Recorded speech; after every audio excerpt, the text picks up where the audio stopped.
Welcome, everyone, to another broadcast of 3 Vegas. I'm here with Tammie Roitman, our clinical hypnotherapist, Kris Gray, our master astrologer, and me. I do intuitive tarot. And this program is all about answering a specific question for our guests, and that the question is asked and then it's answered by all three of us one at a time. So the guest that's coming in our program today is a gal named Renee. She will be with her in just a minute. What's wonderful about this is that we don't know what the question is. She's going to ask her question, and then she's going to choose which one of us she wants to have answer the question first.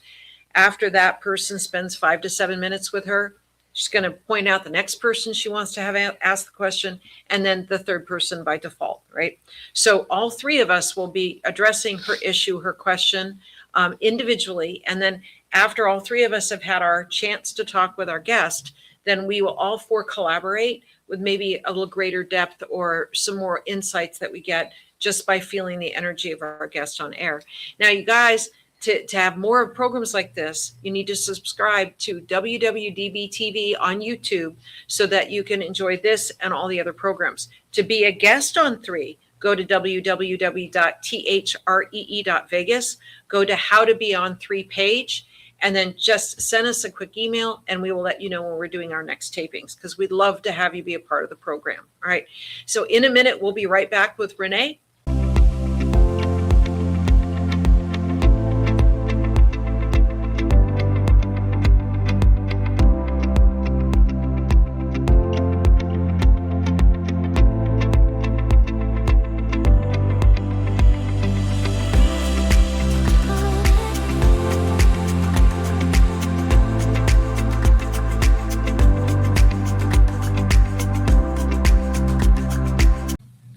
And we're back. We have Renee with us. Hi, Renee. Hi, Mona. How you doing? Good. I'm nervous, okay. But I'm good. Okay. So this is all about you. We're here to support you, which is the biggest reason that we do this program. Is 3 different insights on a specific issue. People seem to really resonate with it, and we're so happy that you're a part of the show. So the way it's going to work is you're going to ask your question, and then you're going to choose which one of us you want to have answer the question first. After we spend some time, after that person spends time with you, then you're going to choose the next person. After that person spends time, then by default, whoever is quote left over is going to do your reading last. So tell us your question today. I guess I would just like to know what the spirit wants me to know. Okay, you got it. And who would you like to have address the question first? I think I'm going to start with the gal sitting next to you, just because horse girl to horse Kris, girl. I feel like you got it. Okay. Yes. Right. Horse girl to horse girl. Okay. Horse girl. Hello. So, so your sun sign is in Leo. We're getting quite a bit of Leo this season, and then also your rising sign is Leo too. So double Leo. So lots of fire energy in your chart. I want to touch on that very specifically because with that much energy in Leo, and then you also have some other placements too that talk about the energy Leo. So it's very prominent in your chart. I want to touch on specifically the eclipses that we're currently experiencing. So we're in this series of Leo and Aquarius, and they're going to continue for about another year and a half or so. They started last year, and these eclipses, they come and they touch the areas of our life that they occur in, and they're meant to transform. So kind of depending on what area of your chart they land in determines the changes or how they affect you personally.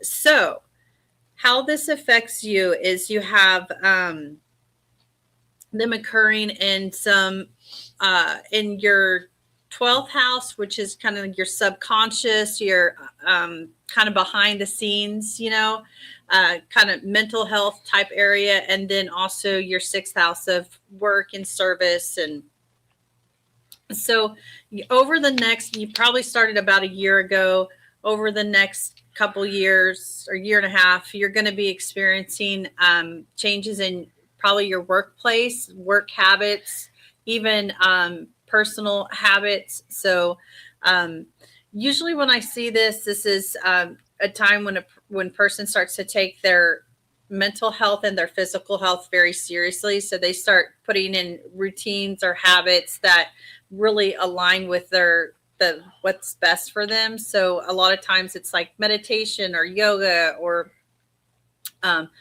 eating certain diets because maybe there's some health, restrictions or something, or health concerns that kind of came up. So they start doing a lot of preventative kind of dieting. I don't want to really call it dieting. It's more just intentional eating and nutrition. So that's one layer of it, but then also the mental health side of it. So sometimes these eclipses can kind of bring up things from the past, and so they bring them up. They're usually things from our childhood or earlier life where they might still affect us today, but we don't realize their significance today. And so these eclipses will bring in situations that start bringing these things to the surface so that we can work on them. And so if you haven't started experiencing that already, which you might not have because of where this falls in specifically with your degree and your rising sign, but you will over the next course of like the next year and a half. So I wanted to touch on that because that's really big for all Leos and Aquariuses, and especially for you because of that, all the Leo energy. Also, you have what is called a stellium in your fifth house. Your fifth house rules Leo. And so it's your heart, it's your passion. It's a lot of times we find our relationships with kids there. So that could be our kids. It could be who we consider kids.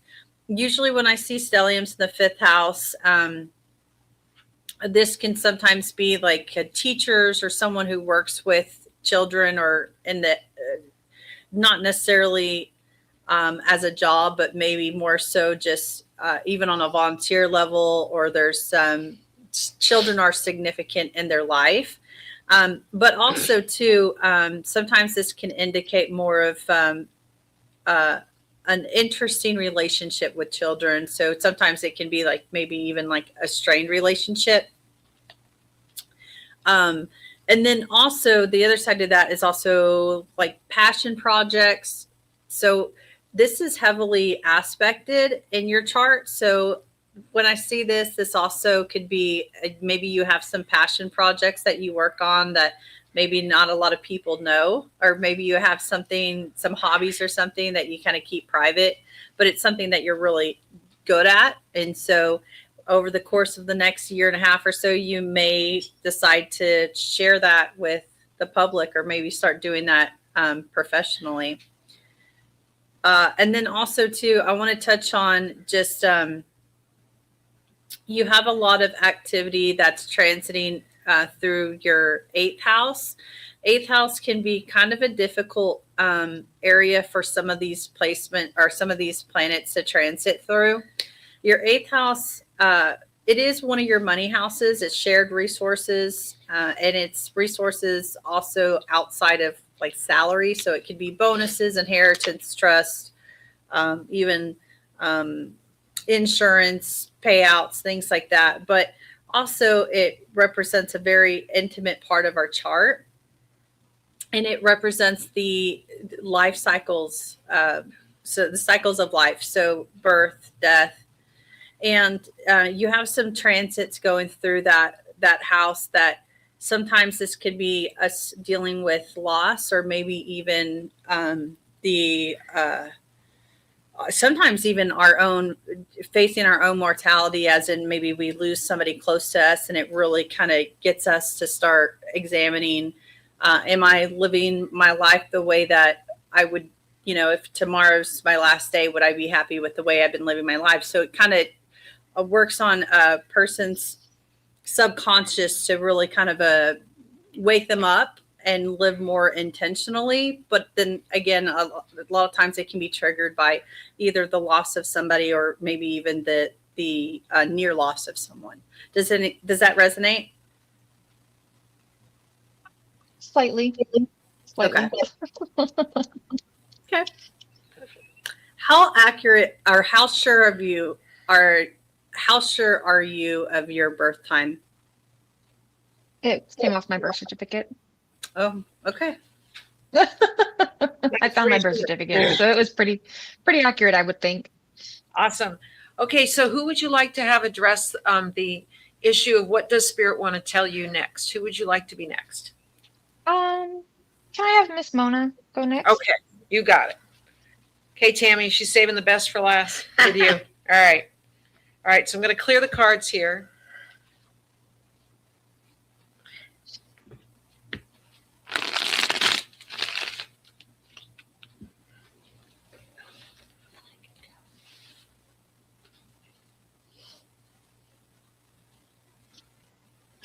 All right, so I'm drawing your cards.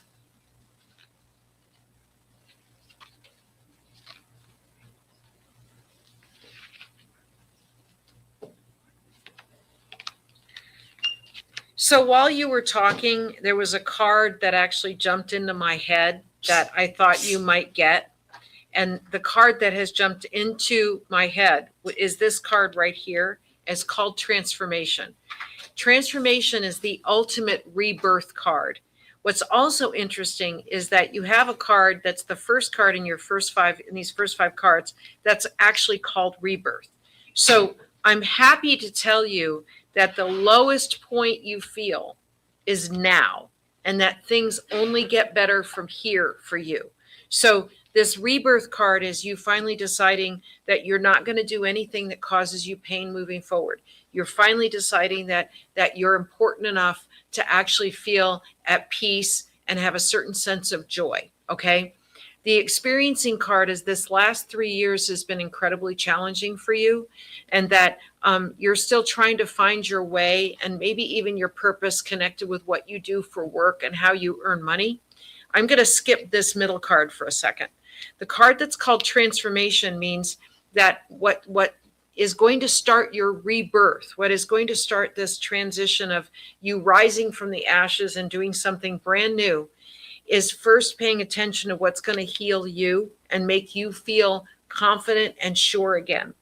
This also may represent a man that you have finally decided he's not supposed to be a part of your life moving forward, that it may be somebody that you have to interact with in order to be, there might be an agreement that you have to interact with him, but this is saying that you've made a decision to not take what this man does personally or take what this man does as a reflection of you in any way at all. All right.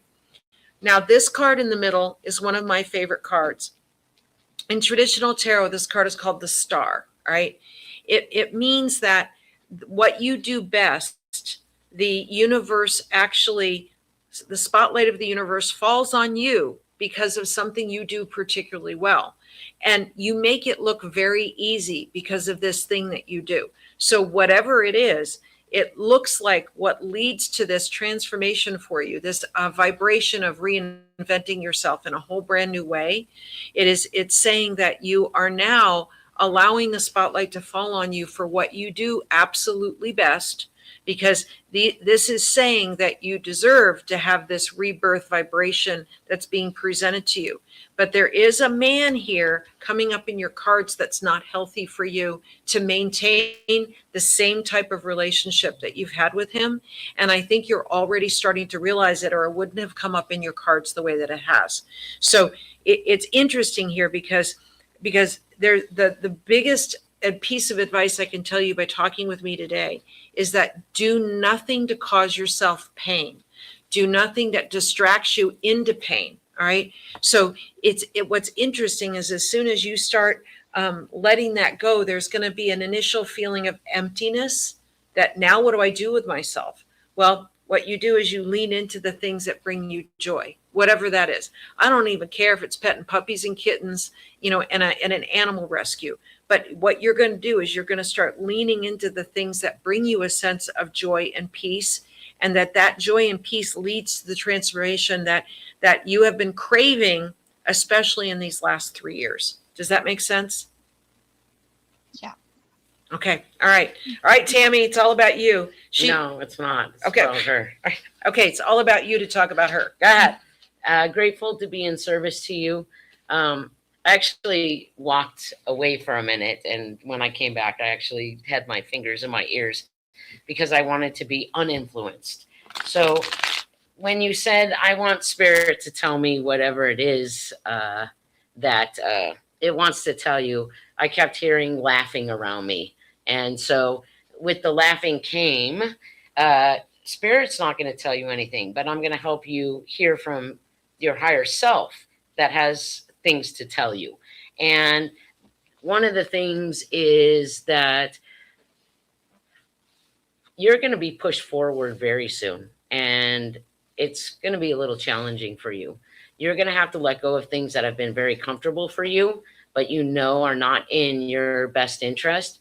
You're going to find yourself in situations where you're going to have to start speaking up and asking direct questions, or else it's going to start affecting your throat.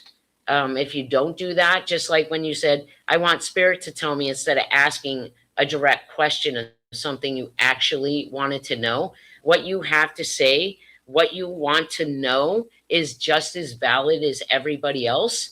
And you have to go into that power. Wherever you're headed, the past can't come with you. It cannot come with you anymore.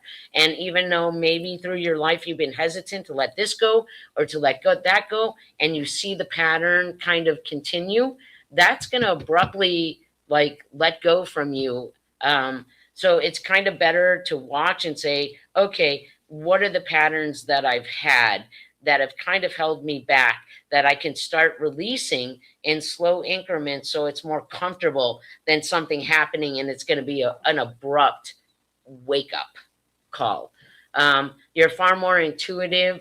You're far more aware and awakened than you give yourself any credit for. And you second guess and doubt yourself in some areas that you know are solid within you. And don't care about what anybody else thinks. It doesn't matter what they think. It matters that you listen to yourself and you support what's coming to you, not through the thinking mind. Get the thinking mind out of the way. Spend more time with yourself and let the information come. Start journaling and just let what comes out, because you have a lot to say. You have a lot to share. You've had a lot of experiences that can benefit a lot of other people. You just got to get it out. That's all that comes to me. Just that? Just that. Only that? Yeah. All right. So this is the part where we kind of all get collaborative and jump in with an extra couple of pieces of quote wisdom for you. But I actually want to ask you a quick question. All right. What are you doing right now these days to fill up your day? Well, I have a 1-year-old, so he Right. keeps my days very full. Okay. And I'm in between jobs, so I'm literally just a stay-at-home mom right now with him. Okay.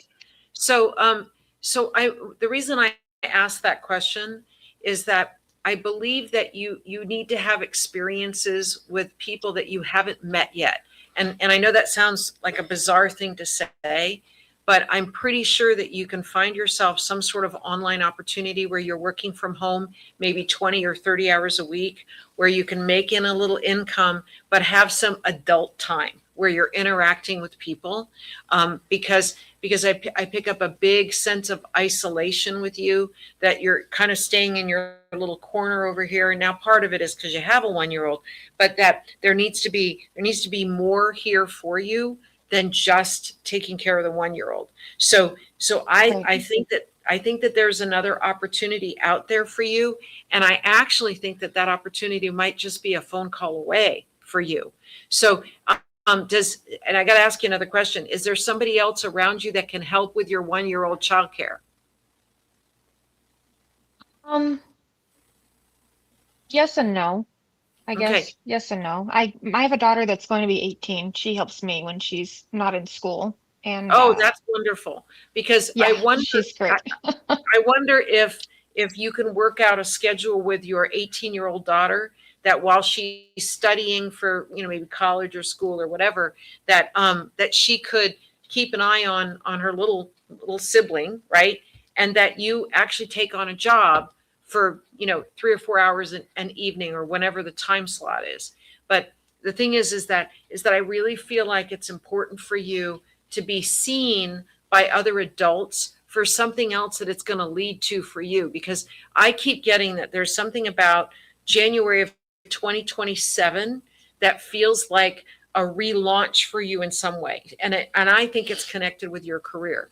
And I do see you stepping back from this man over here that actually has not been a help at all. So it's a big step back in some way that you're finally treating yourself like a priority. In fact, that maybe not that particular relationship, but in the recent past, I feel like there was a relationship that was actually it was more of a burden than it was of a help. Like it was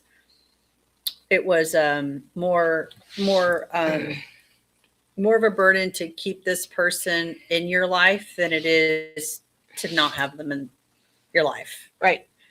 And I think that's the pattern. That's a pattern that's gone on that needs to be released. That's one of them. There's a few that are coming up for you.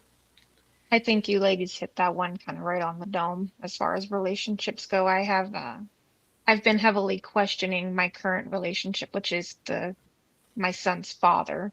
Right.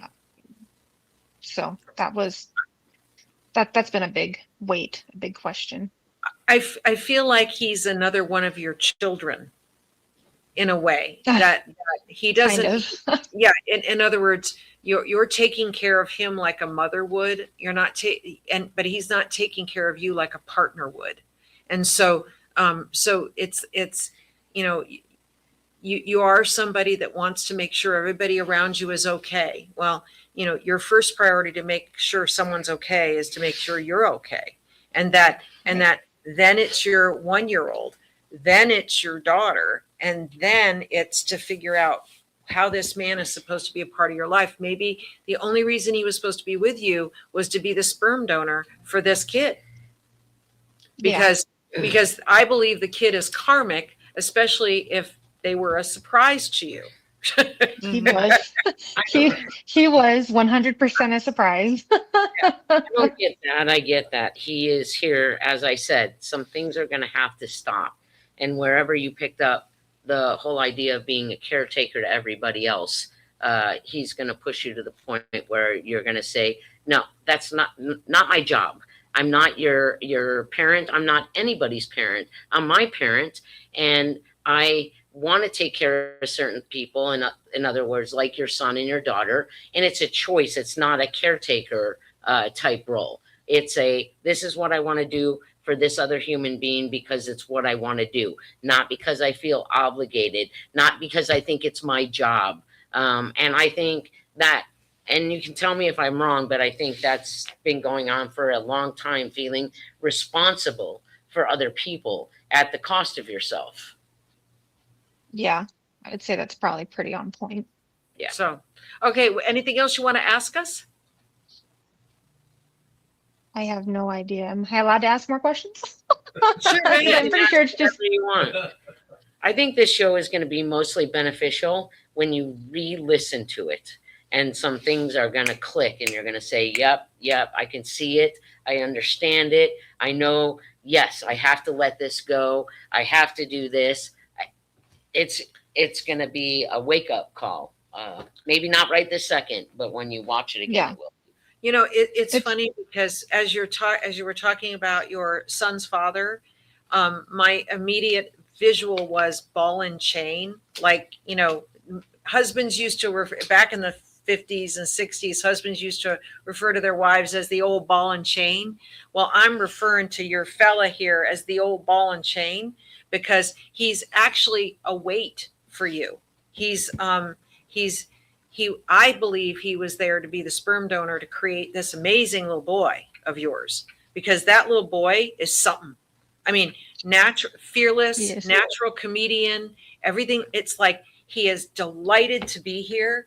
And I think when you start seeing the world a little bit through how your son is seeing the world, I actually see things lightening up for you. But I do think that there's going to be a lot of letting go of stuff not working for you, because you're on this total rebirth path right now.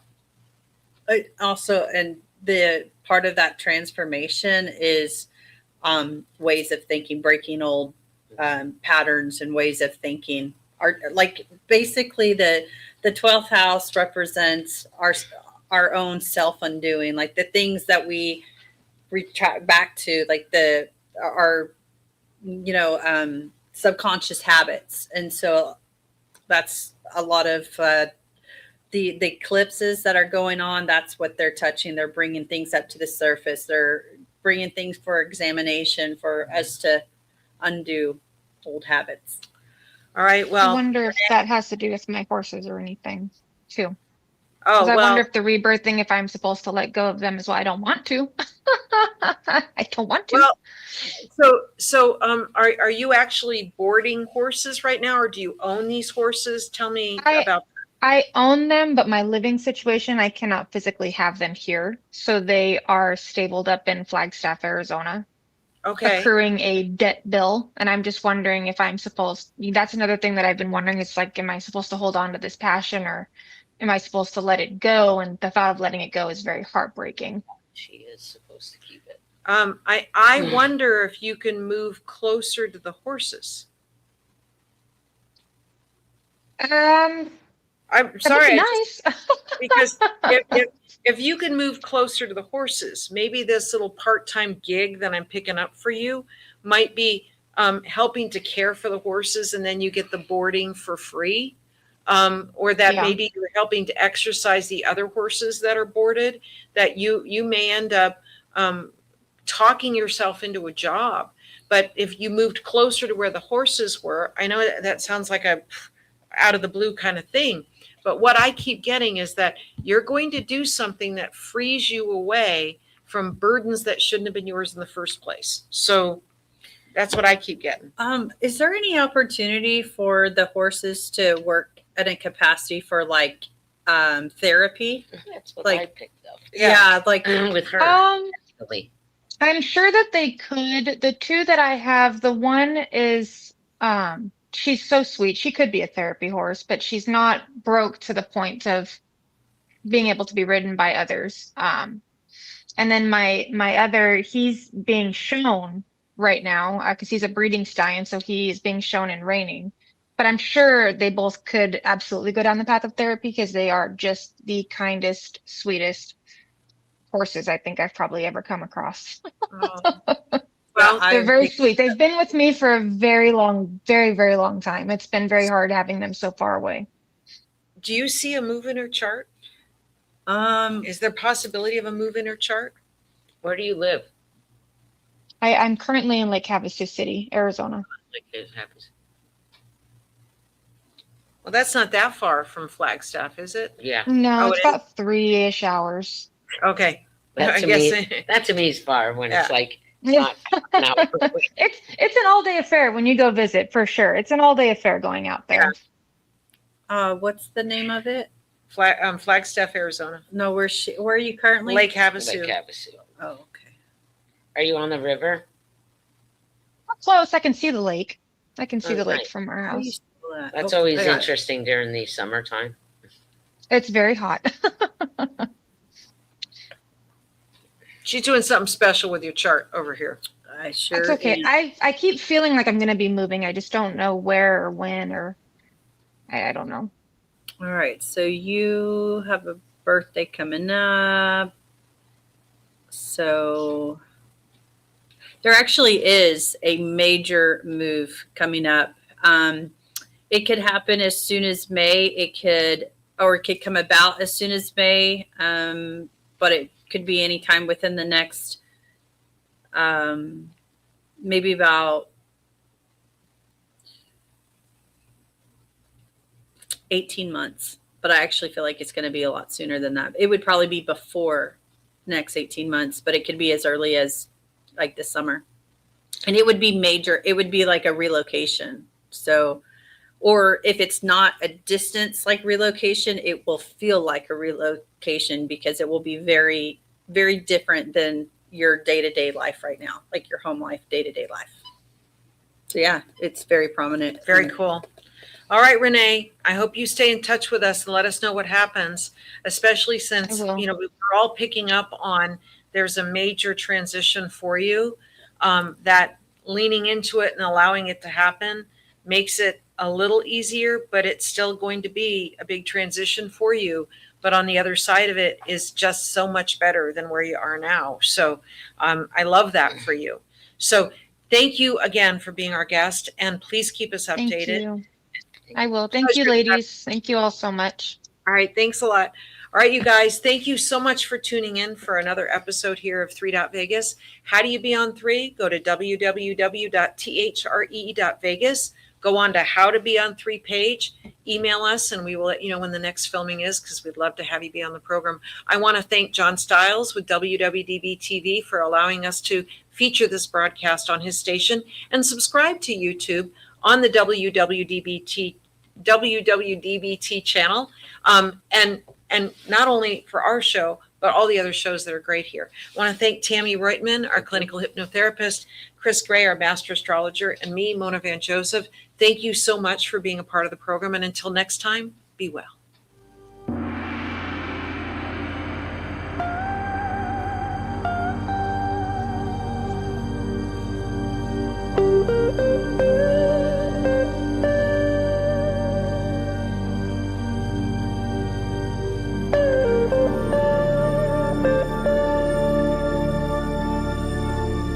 The cast members of 3 are not professional attorneys, CPAs, psychologists, marriage counselors, physicians, or financial advisors.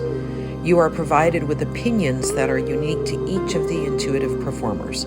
3 is presented to you for your entertainment.